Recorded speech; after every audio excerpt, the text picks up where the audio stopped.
A long lineup of dedicated customers stretches around the block here in the Junction. All of these folks are waiting for one last pizza from Vesuvio Pizzeria and Spaghetti House. After more than 6 decades, this Toronto mainstay is closing its doors for good.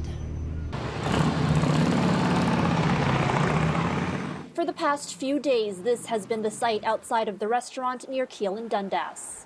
I traveled 2 hours today from Muskoka to come up here. Obviously, our favorite pizza restaurant is closing down, which is very sad. The cheese, the pepperoni, the crust is always fantastic. Vesuvio has weathered many challenges in the past 63 years, but COVID-19 proved to be the final straw. It really crippled us.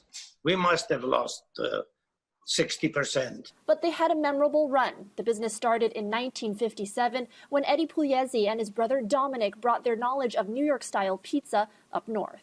You know, nobody knew what pizza was. I like to believe that we were the very first, not only in Toronto, but possibly in Ontario, possibly in Canada, I don't know. It was also a time when the Junction was under a prohibition.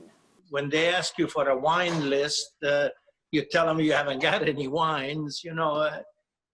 Some people, you just get up and left. But they were part of the movement to change that, eventually succeeding in 2000. Still, the challenge of paying bills and covering labor crept up on him again. Pugliese says in the last few years before the pandemic hit, the restaurant was already struggling. The major blow of being forced to shut down the dining room amid the pandemic was the final nail in the coffin. Since announcing the closure, support has poured in from the community. But I had to come early today just to make sure that I did get one of the last pizzas that they're going to serve. You guys are going to be missed something fierce. Now, what makes today even more unique is that the city, anticipating people would be coming out in droves, actually put down pylons so they can maintain social distancing. They've also reserved an entire lane here so that those who are walking by can stay a safe distance from the line. 81-year-old Pugliese is currently at home, unable to see everyone because he'd be putting himself at risk. I'm confined at home, but I wish I was there.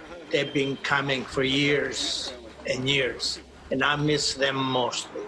So what comes next? Erica, I'm 81 years old. Yeah. I put my time in. I like to rest for a while. Now, as for what will happen to the space itself, Pugliese says likely they'll end up selling it. In the Junction, Erica, Natividad, City News.